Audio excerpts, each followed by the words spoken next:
And as a human being, na kama mwanadamu, you must be ready to pass through all seasons. lazima uwe tayari kupitia majira hayo yote. As a human being, Kama mwanadamu, you must be ready lazima uwe tayari to pass through all seasons. kupitia majira hayo yote. Hallelujah. Haleluya. But what I can tell you Lakini nachoweza kukuambia from the Bible, kutoka kwenye Biblia, rejoice. furahi. Touch your neighbor. Mgusa Tell your jirani, neighbor, mwambie jirani, rejoice. mwambie jirani yako furahi. Why should you rejoice? Kwa nini ufurahi? God has a solution. Mungu analo suluhisho. That's why Ndio maana you should rejoice. unatakiwa kufurahia. I'm trying my level best Najaribu kwa uwezo wangu to make this sink within you. kufanya hili lizame ndani yako. Jesus has a solution. Yesu analo suluhisho. That's why Ndio maana we are supposed tunatakiwa to rejoice. kufurahi. Pain can come, Maumivu yanaweza kuja, but God has a solution. lakini Mungu analo suluhisho. Hallelujah. Haleluya. Rejoice Furahi because God kwa sababu has a solution. Mungu analo suluhisho. Philippians chapter number 3, Wafilipi sura ya 3, verse 1. Wafilipi 3 mstari wa kwanza. Yes. Hatimaye ndugu zangu, furahini katika Bwana. Yes. Hallelujah. Haleluya. What the Bible says? Biblia inasemaje? Finally, my brethren, Hatimaye ndugu zangu, rejoice in the Lord. furahini katika Bwana. Kuandikieni kitu kile kile kwenu, kwangu mimi sio huzuni, lakini kwenu ninyi ni salama. Hallelujah. Amen. My message, rejoice. Furahi, Rejoice. furahi, Rejoice. furahi. Why Kwa nini? should you rejoice? Kwa nini ufurahi? It's because Jesus Kwa sababu Yesu has a solution. analo suluhisho. There are things in life Kuna mambo katika maisha that seem that they can kill you. ambayo yanaonekana kwamba yanaweza kukuua. Sometimes Wakati mwingine it's like we are on the edge of the grave. ukingo wa kaburi, But lakini that doesn't mean hiyo haimaanishi that God kwamba Mungu has no solution. hana suluhisho. God has a solution. Mungu analo suluhisho. Even when the time comes, Hata wakati ukija when we are on the edge of the grave, ambako tuko pembezoni mwa kaburi, when Satan wakati shetani has said, amesema I will kill you, nitakuua, I will destroy you, nitakuharibu, yet bado God has a solution. Mungu analo suluhisho. In the Bible, Kwenye Biblia there is one woman, kuna mwanamke mmoja, and this woman na huyu mwanamke went to Jesus. alienda kwa Yesu, But the Bible lakini Biblia says inasema that this woman was not a Jew, huyu mwanamke hakuwa Myahudi, but she went to Jesus. lakini alienda kwa Yesu. Although she was not a Jew, Japokuwa hakuwa Myahudi, she decided to go to Jesus. akaamua kwenda kwa Yesu. Why she went to Jesus? Kwa nini alienda kwa Yesu? Because she had a problem. Kwa sababu alikuwa na tatizo. Her daughter Binti yake was sick. alikuwa anaumwa. Her daughter Binti yake was attacked by demons. alivamiwa na mapepo, And she went na alienda to Jesus. kwa Yesu. Praise the Lord. Bwana asifiwe. She went Alienda to Jesus. kwa Yesu. When she went to Jesus, Alipoenda kwa Yesu, she wanted Jesus alimtaka Yesu to save her daughter. amwokoe binti yake. She cried out to Jesus, Alilia kwa Yesu, save my daughter, mwokoe binti yangu, save my daughter. mwokoe binti yangu. And Jesus kept quiet. Na Yesu alinyamaza. A woman Na mwanamke is crying before Jesus, analia mbele za Yesu, and Jesus kept quiet. na Yesu akanyamaza. Finally, Mwishowe the disciples of Jesus wanafunzi wa Yesu told Jesus wakamwambia Yesu, that this woman huyu mwanamke should be chased out. afukuzwe. The disciples of Jesus Wanafunzi wa Yesu disappointed the woman. walimkatisha tamaa yule mwanamke. Number one, Cha kwanza, all disciples of Jesus wanafunzi wote wa Yesu were Jews, walikuwa ni Wayahudi, but this woman lakini mwanamke was not a Jew. hakuwa Myahudi. And these disciples Na hawa wanafunzi knew walijua Torah. sheria, They learned the law, walijifunza sheria, so they knew the law of Hebrews. kwa hiyo walijua sheria ya Waebrania. And I said, Wakasema, Jesus, Yesu, just away. fukuze, Remove the woman. muondoe, Take the woman away. muondoe mwanamke. But the woman kept crying, Na mwanamke aliendelea kulia, Son of God, mwana wa Mungu, save my daughter. mwokoe binti yangu, Please heal my daughter. mponye binti yangu. My daughter is demon possessed. Binti yangu amemilikiwa na mapepo. Save my daughter. Mwokoe binti yangu. And Jesus was quiet. Na Yesu alikuwa amenyamaza. I don't know Sijui about you. kuhusu wewe. Finally, Mwishowe Jesus spoke. Yesu akazungumza. And Jesus said to a woman, Na Yesu akasema kwa yule mwanamke, food, chakula, bread mkate belong to the children. ni mali ya watoto. Let the children eat first. Acha watoto wale kwanza. Children, Watoto, food, bread chakula, mkate are not for dogs. sio kwa ajili ya mbwa. Bread, Mkate, the food, chakula, healing, uponyaji, deliverance, ukombozi, joy, furaha, peace amani are not for dogs. sio kwa ajili ya mbwa. The meaning of food, the meaning of bread Maana ya chakula na mkate is healing, ni uponyaji, is deliverance, ni ukombozi, prophecy, unabii, life, uzima, blessing. baraka. Jesus saying, Yesu anasema these are not for dogs. hii sio kwa ajili ya mbwa, But the Bible lakini Biblia spoke of bread. inazungumzia mkate, And the woman na mwanamke was not speaking of bread. alikuwa zungumzia A mkate. woman was saying, Mwanamke alikuwa anasema my daughter is demon possessed. binti yangu amemilikiwa na mapepo. And Jesus said, Na Yesu anasema bread mkate are not for dogs, sio kwa ajili ya mbwa, but bread lakini mkate are for children. ni kwa ajili ya watoto. This is to tell the woman Hii ni kumwambia mwanamke, that the woman was a dog, mwanamke alikuwa ni mbwa, because she was a Gentile. kwa sababu alikuwa ni mtu asiye, She was not a Jew. hakuwa Myahudi. Every day I read the Bible, Kila siku nikisoma Biblia I discover new things. ninatambua mambo mapya. Salvation is very important, Wokovu ni muhimu sana, not only for heaven, sio tu kwa ajili ya kwenda mbinguni. Hapana, here on earth. hapa ulimwenguni. Salvation Wokovu is very ni important, muhimu sana, not only in heaven, sio tu kwenda mbinguni, but here on earth. lakini hapa ulimwenguni. Praise the Lord. Bwana asifiwe. The woman fell down. Kwa mwanamke akaanguka chini, The woman went on the feet of Jesus. akaenda kwenye miguu ya Yesu. The woman lied down Mwanamke akalala on the chini feet of Jesus kwenye miguu ya Yesu and said to na Jesus, akamwambia Yesu, this is a wonderful statement. hii ni kauli ya ajabu. Even dogs Hata mbwa eat the crumbs anakula makombo that fall yaangukayo on the master's table. chini ya meza ya bwana wao. The woman Mwanamke said, alisema, Lord, Bwana, even dogs hata mbwa eat the crumbs wanakula yale makombo that falls yaangukayo under the table chini ya meza of their master. ya bwana wao. I say hallelujah. Nasema haleluya. And Jesus said,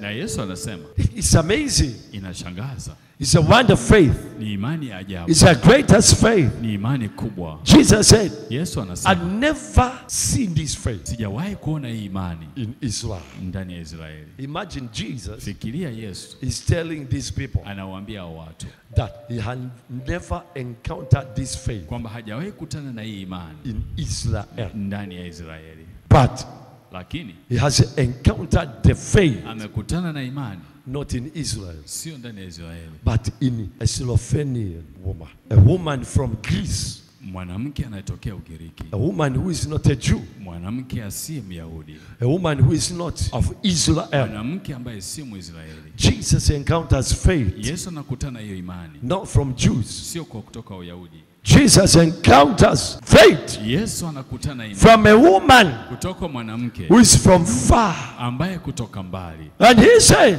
na anasema because of your faith, kwa sababu ya imani yako, because of your kwa faith, sababu ya imani yako, your daughter binti yako is healed. amepona. And the Bible says, Na Biblia inasema when the woman went back home, mwanamke aliporudi nyumbani, the daughter was no longer on the bed. binti hakuwa kitandani tena. The daughter Binti came out of the bed. akatoka kitandani. At that very moment when Jesus said, Wakati ule Yesu aliposema, your daughter be healed. kwamba binti yako amepona. That very moment Wakati huo when Jesus said, your daughter, Yesu aliposema, binti yako your apone. daughter be made whole. Binti yako apone. Your daughter be delivered. Binti yako afunguliwe. Your daughter be saved. Binti yako aokolewe. But it's because Ni kwa sababu of faith. ya imani. The woman, Mwanamke although was not a Jewish woman, japokuwa hakuwa Myahudi, she trusted God. alimwamini Mungu. Look at this. Angalia hili. You may think Unaweza ukafikiri God will always bless those who are born again. kwamba Mungu daima atabariki wale waliookoka tu. No. Hapana.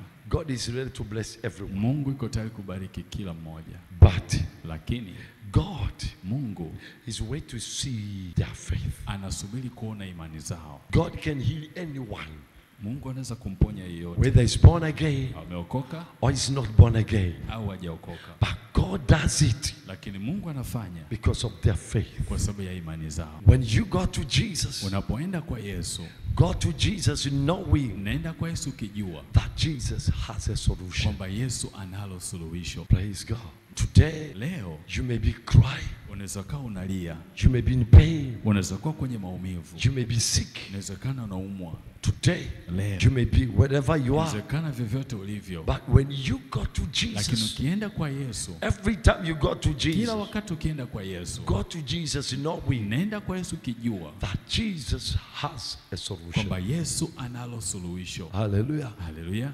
This must be in your heart. Hii lazima iwe ndani ya moyo wako. This must be in your heart. Hii lazima iwe ndani ya moyo wako. Listen carefully. Sikiliza kwa makini. I met many people Nimekutana na watu who wengi says, ambao wanasema, I am tired of this life. nimechoka ya maisha, I want to go back to the world. nataka nirudi duniani. I have this question. Ninalo hili swali, What the world can do for you? dunia inaweza kumfanyia nini? The same world Dunia hiyo hiyo failed you. ili kuangusha, You came to Jesus. ukaja kwa Yesu. Now you want to go back to the Sasa world. unataka kurudi duniani. Remember, Kumbuka, before you came to Jesus, kabla hujaja kwa Yesu, the same world failed you. dunia hiyo hiyo ndio iliyokuangusha. Why do you want to go back? Kwa nini unataka kurudi? What do you think the world will help you? Unafikiri dunia itakusaidia nini? People says, I'm praying a lot. Watu wasema nalia sana, I'm giving. ninatoa, I'm doing everything. ninafanya kila kitu, I'm doing everything. nafanya kila kitu, Yet, bado life is not changing. maisha yabadiliki.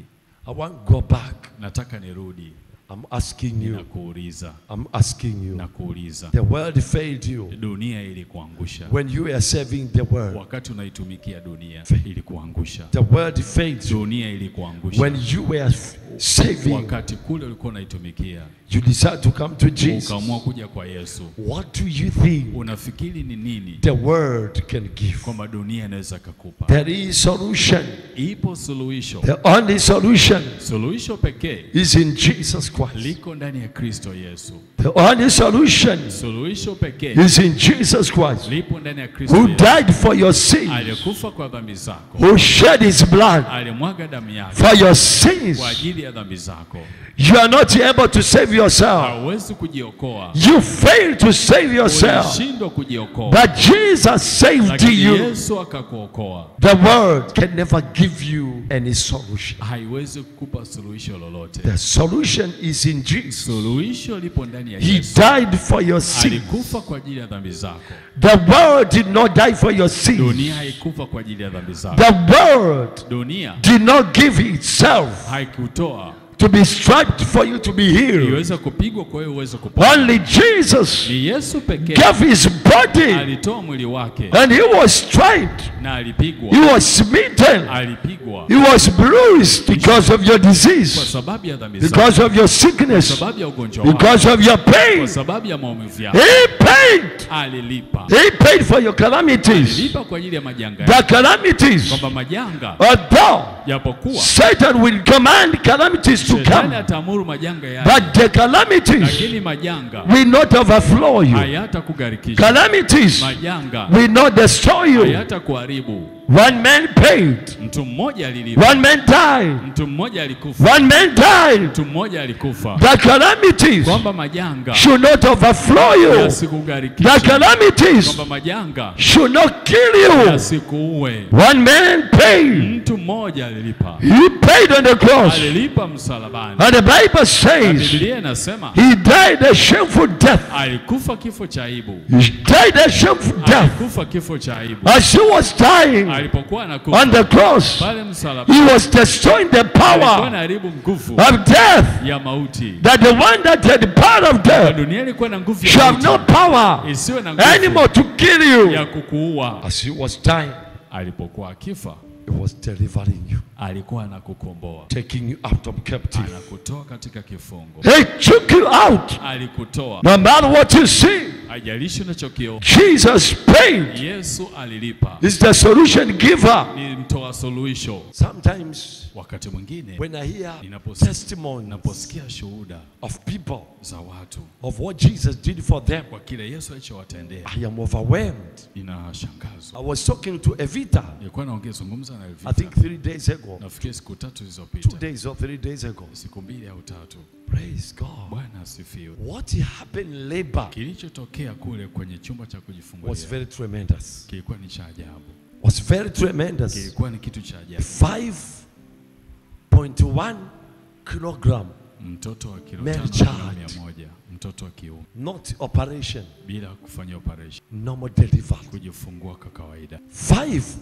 5.1 kilograms, Kilo 5 na gramu 100, a baby boy mtoto wa kiume, of 5.1 kilo 5 gramu 100, kilogram came out without operation. ametoka bila kufanya operation.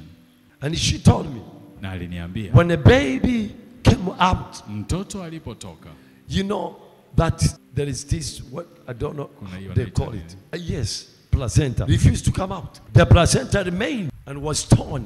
na ilikuwa imechanika, And she was calling na Jesus akawa anamuita Yesu all the time. wakati wote. Jesus, Yes. Jesus, Yes. Jesus, Yes. Jesus. Yesu. And the nurse Na nesi told her, akamwambia, continue to call Jesus. endelea kumwita Yesu. Imagine a nurse Fikiria nesi told Evita, anamwambia Elvita, please give me a favor. tafadhali nisaidie, Continue to call Jesus. endelea kumwita Yesu. She continued to call Jesus. Aendelee kumwita Yesu. And the nurse, Na nesi with the hand, akaingiza mikono I removed the placenta. And she said, na alisema the blood was gushing. damu ilikuwa inatoka, The floor was full of blood. There was Damu. nowhere hakuna for mahali somebody to stand. kwa mtu kusimamia, The blood was too much. damu ilikuwa ni nyingi. But before that, Lakini kabla the hiyo, umbilical cord was surrounding the neck. kitovu of a child. kimezunguka shingo ya mtoto. So when the child came, Kwa mtoto alipotoka, was not placed where to come out. hakuwa na mahali pa kutoka,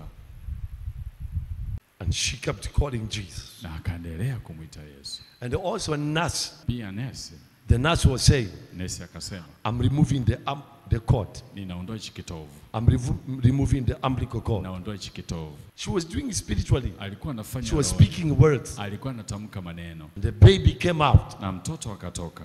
And as the baby came out, Mtoto the nurse was alipotoka removing the umbilical cord. na nesi anatoa kitovu. As she was saying, Kama alivyokuwa she anasema, did. alifanya, She removed the umbilical cord. akaondoa kile kitovu And the baby came na out. mtoto akatoka. Praise God. Bwana asifiwe. Praise God. Blood gushing out. Damu inatiririka, And there were two, her and the nurse. yeye na nesi Only two in wawili labor. kule kwenye chumba. There was nobody there. Hakukuwa na mtu mwingine. Imagine Fikiria all the blood that gushed out. damu yote iliyotoka. 2 days in the hospital, they discharged her. And they said, don't need transfusion. We don't need blood transfusion. Hatuhitaji kwa kuongeza damu. Go and eat well. Nenda ukale vizuri, It shall be well with you. itakuwa salama kwako. Let me ask you a question. Nikuulize swali. If Evita was not attending the church, Kama Evita alikuwa haji if kanisani, Evita was not born again, kama angekuwa hajaokoka, what will happen to her? nini kingemtokea? Remember, Kumbuka, she overdue alivuka muda 2 weeks. wiki 2. Kwanza alikuwa na condition 3 ambazo ni very dangerous kwa mwanamke ambaye ni mjamzito. Yes. Kitu cha kwanza ni hiyo overdue ya 2 weeks. Yaani alipitiliza muda wa wiki 2 kujifungua.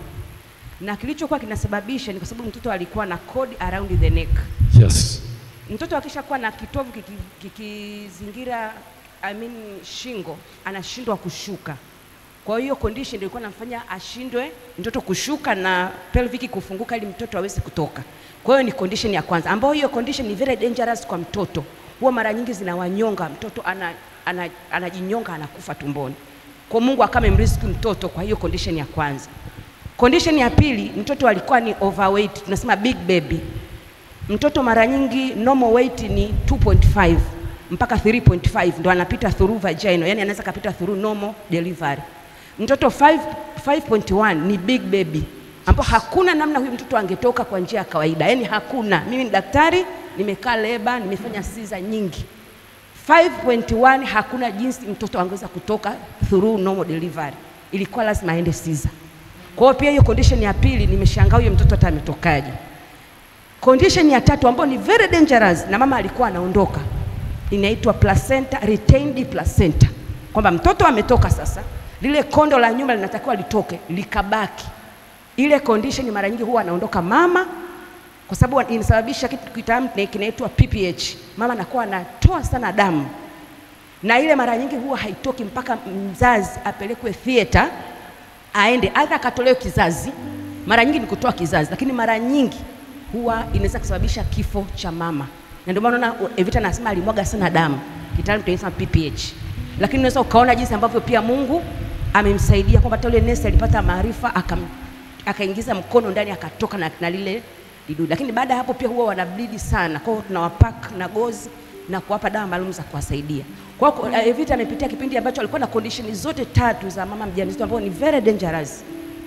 Na ndio maana mtumishi alikuwa anasema kwamba naomba uwe unakuja Jumapili tunaomba, kwa sababu naona wewe na mtoto mnaondoka. Kwa hiki kilichotokea inathibitisha kwamba ni kweli mtoto alikuwa anaondoka na mama alikuwa anaondoka. Kwa hiyo jamani, utukufu kwa Mungu. Yaani ni muujiza. Yaani kwa mimi ni ambaye ni daktari, ni muujiza kabisa. Yaani Mungu ameintervene 100%. Kulikuwa hamna namna yule mama akachomoka na yule mtoto. Hakuna namna. We thank God. Tunamshukuru Mungu. Why should you begin to think? Kwa nini uanze kufikiria? I want to go back to the world. Nataka nirudi duniani. Look at what God can do. Tazama yale Mungu anaweza kuyafanya. This is our fellow.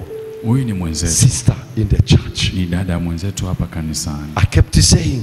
Nimeendelea kuongea. She will not die. Hatakufa. The baby will not die. Mtoto hatakufa. Listen. Sikiliza. You got to be very wise. Unatakiwa kuwa mwenye hekima sana. You got to be very wise. Unatakiwa kuwa mwenye hekima sana. I'm talking to you. Nazungumza na wewe. You got to be very wise. Unatakiwa kuwa mwenye hekima sana. On the last days, siku za mwisho of her to deliver, kwa yeye kujifungua, she came. Alikuja in my house. Nyumbani kwangu. She visited my house. Alinitembelea nyumbani kwangu. She came. Alikuja. It was Thursday. Ilikuwa ni Alhamisi. It was Thursday. Ilikuwa ni Alhamisi. We did a service on Wednesday. Tulifanya ibada Jumatano. And on Thursday I was tired, a little bit tired. Nilikuwa nimechoka kidogo. So I was sleeping. Kwa nilikuwa nimelala. And my daughter came to knock on my door. Binti yangu akaja kunigongea mlangoni. She told me. Aliniambia. There is a visitor. Kuna mgeni. I woke up. Niliamka. And it was her. Alikuwa ni yeye. She came with rice. Alikuja na mchele. Milk. Maziwa. She came with many things. Alikuja na vitu vingi. She brought them in my house. Alileta nyumbani kwangu. And she told me. Na aliniambia. I've been here for long. Nimekuwa hapa kwa muda mrefu. I've been in the house for long. Nimekuwa ndani ya nyumba kwa muda mrefu. I said, I didn't know. Nikasema sikujua. Because I was sleeping. Kwa sababu nilikuwa nimelala. Even the Bajaj was inside the compound. Hata bajaji ilikuwa ndani. The Bajaj driver was in the Bajaj. Na dereva bajaji alikuwa ndani ya bajaji. And she told me I want to leave. Akasema nataka niondoke. I'm happy that I saw. Nafurahi kwamba nimekuona. I'm happy that I have seen you. Nimefurahi kwa sababu nimekuona. I say no. Nikasema hapana. I say no. Nikasema hapana. Because I knew what she wanted. Kwa sababu nilijua nini anataka. You know, this woman is very wise. Huyu mwanamke ana hekima sana. Anytime she need a miracle, wakati wote akihitaji muujiza, she does something that anafanya kitu you cannot even imagine, ambacho hawezi kufikiria. So I prayed. Kwa niliomba for her. Kwa ajili yake. I prayed for her. Nilimwombea. And she left. Kwa akaondoka. 2 days Siku 2 after that, baada ya hicho, she called me. I'm in the hospital. akanipigia, niko hospitali. I'm feeling anyhow. Najisikia vitu. I prayed Nikaomba on the phone. kwenye simu. Then I was relaxing. Kwa nikatulia. I say, God, Nikasema, Mungu, I give this to you. ninakupa hii wewe.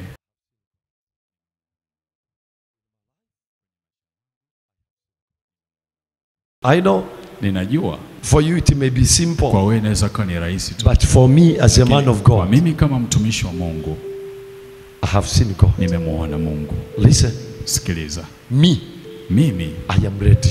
niko tayari. Me, Mimi I am ready even to die niko tayari hata kufa for Jesus. kwa ajili ya Yesu. Although I will not die, Japokuwa sitokufa, but lakini kama if it happens inatokea that I have to fight the battle natakiwa kupigana vita for Jesus kwa until ajili the ya end, Yesu mpaka mwisho, I will do it nitafanya, because I have seen Jesus. kwa sababu nimemwona Yesu.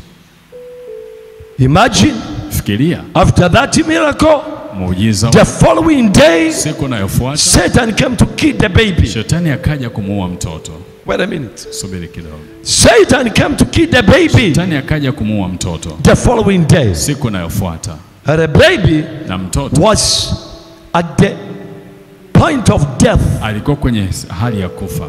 The same miraculous baby. Muujiza huo, Now Satan sasa shetani want to kill the baby. anataka uwe He mtoto. was not able to kill the mother. Hakuwa anaweza kumuua. Now he's furious. Sasa na hasira Want to kill the baby. anataka kumuua mtoto. They called me Wakanipigia on the phone. kwenye simu. I told her, Nilimwambia, lay your hand upon the weka child. mtoto juu ya mkono juu ya Let me mtoto. pray.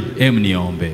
I prayed Niliomba almost 15 minutes karibu dakika 15 with the power. kwa nguvu. I was driving. I was in the car. Nilikuwa kwenye gari I was with naendesha. my wife. Nilikuwa na mke wangu. I prayed Niliomba almost 15 minutes karibia dakika for the 15 baby kwa ajili ya mtoto with the power. kwa nguvu, And I said, na nilisema now Sasa. the baby is safe. mtoto yuko salama. The following day, Siku inayofuata the baby is okay. mtoto yuko sawa.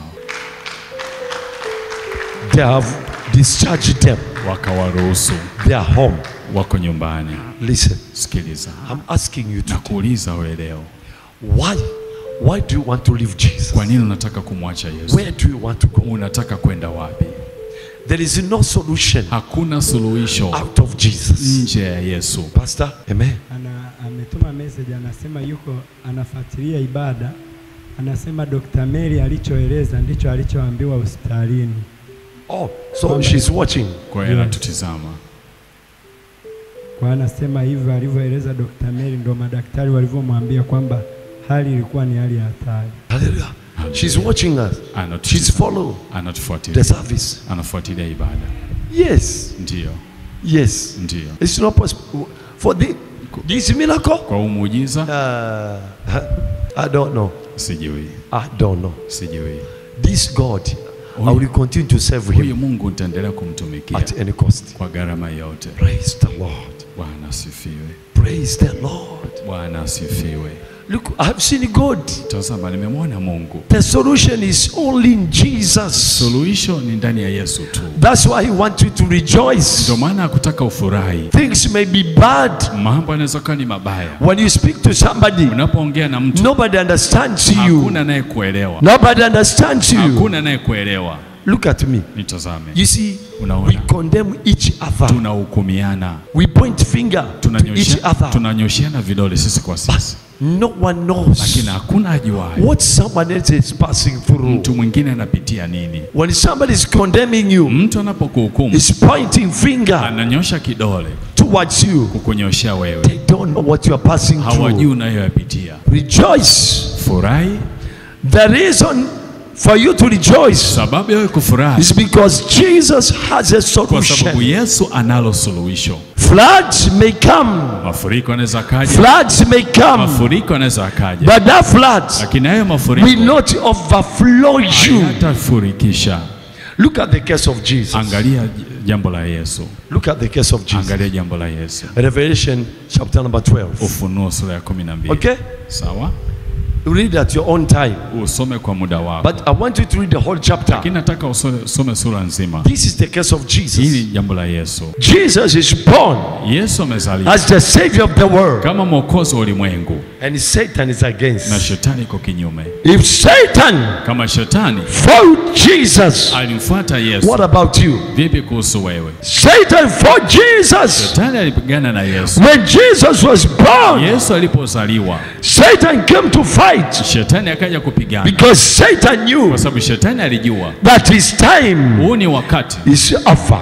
wakati wake umeisha, His time wakati wake is over. umeisha. And Satan said, Na shetani I akasema, will make an effort to fight Jesus. nitaweka jitihada kupigana na Yesu. Look at what happened. Angalia kilichotokea. God Mungu wings mabawa to a woman. kwa mwanamke, That woman was able to fly. akawa na uwezo wa kupaa. That woman flew Kwa yule mwanamke akapaa to a prepared place. mahali palipoandaliwa, And the Bible says, na Biblia inasema Satan shetani did what? alifanyeje? Spewed the flood. Akatapiga mafuriko. Imagine Fikiria what the flood you see mafuriko yote unayoyaona, is the spew of hii Satan. ndiyo aliyatapika. Every time you see flood Kila wakati unaona mafuriko all over the world, ulimwengu it mzima, is Satan who has spewed ni shetani ndiye aliyeyatapika against Jesus. kinyume na Yesu. And the Bible says, Na Biblia inasema the land nchi opened her mouth ikafungua kinywa chake and swallowed up the flood. na ikayameza yale mafuriko. God has solution. Mungu analo suluhisho.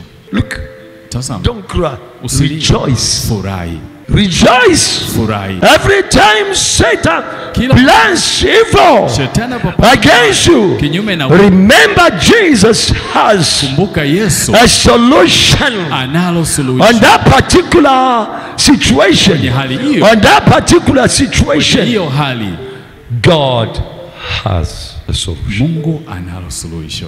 God Mungu. commanded the land to open her Mungu mouth akamuru ardhi ifungue kinywa chake and swallowed up na akameza the flood. yale mafuriko. I'm here to decree and declare. Niko hapa kutangaza, I'm here to prophesy over niko your hapa life. kutabiri juu ya maisha yako. It does not matter. Haijalishi, It does not matter haijalishi what kind of ni floods mafuriko aina gani Satan could have spewed shetani aweza kameyatapika against you. kinyume na wewe. Today, Leo I command that na flood. muro ya mafuriko, I command the flood na muro ya mafuriko to dry. kukauka.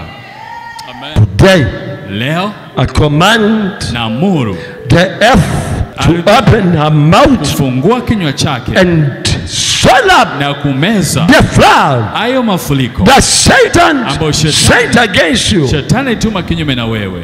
Say, I decree and Nasema declare natangaza over your life. juu ya maisha yako. I say, it does not matter Nasema haijalishi what kind of flood. aina gani ya mafuriko. This flood can be Hayo sickness. mafuriko yanaweza kuwa This magonjwa, flood can be yanaweza disease. kuwa ni udhaifu. This flood can be Hayo poverty. mafuriko yanakuwa ni umaskini, This flood can be whatever. yanaweza kuwa chochote. Attacks of sickness. Ni labda ni Attacks ugonjwa, of sin. ni labda ni dhambi, Maybe Satan labda shetani has demanded ametaka and said na anasema he's gonna kill you ataenda kukuua with the sin. na dhambi, But I'm here lakini niko hapa to declare. kutangaza, I'm here niko hapa to prophesy kutabiri over your life juu ya maisha yako that every flood, kwamba kila mafuriko, every calamity, kila majanga, every flood kila mafuriko must dry out lazima now. yakauke sana, Must dry out lazima now. yakauke sana, Must dry out now. lazima yakauke Must dry out Lazima now. yakauke sana. Must dry out Lazima now. yakauke sana. In the name of Jesus. jina la Yesu. Every calamity, Kila majanga, every kila flood mafuriko that Satan sent shetani alisema against you, kinyume na wewe, I command na amuru all those flood hayo mafuriko to dry out, kukauka, to dry out, kukauka, to dry out. kukauka Upon your life, juu ya maisha yako, upon your house, juu ya nyumba yako, upon your juu family, ya familia yako, upon your juu ya life, maisha yako, upon your job, juu ya kazi yako, upon your children, watoto wako, upon your business, juu ya biashara yako, upon your juu ya job, kazi yako, upon your juu ya life. maisha yako. I declare, Ninatangaza I declare, na I kutangaza, prophesy ninatabiri that the flood kwamba hayo mafuriko is dried out. yamekauka. In the name of Jesus. Jina la Yesu. Jesus Yesu wants you to rejoice. anataka ufurahi. Because he has a kwa solution. sababu analo suluhisho. Jesus Christ Yesu Kristo wants you to rejoice anataka ufurahi because he has the kwa solution. sababu analo suluhisho. The world Dunia has no solution. haina suluhisho. This world Hii dunia has no solution. haina suluhisho. But Jesus has. Lakini Yesu analo. Don't give up. Usikate tamaa. You who is watching us Unayetutizama on YouTube, kwenye YouTube, don't give up. usikate tamaa. Jesus has a solution. Yesu analo suluhisho. He's telling you this morning, Anaambia asubuhi ya leo, rejoice. furahi. Maybe you do not eat this morning. Labda haukula asubuhi ya leo. Maybe you don't have food. Labda hauna chakula. But Jesus Yesu has a solution. analo suluhisho.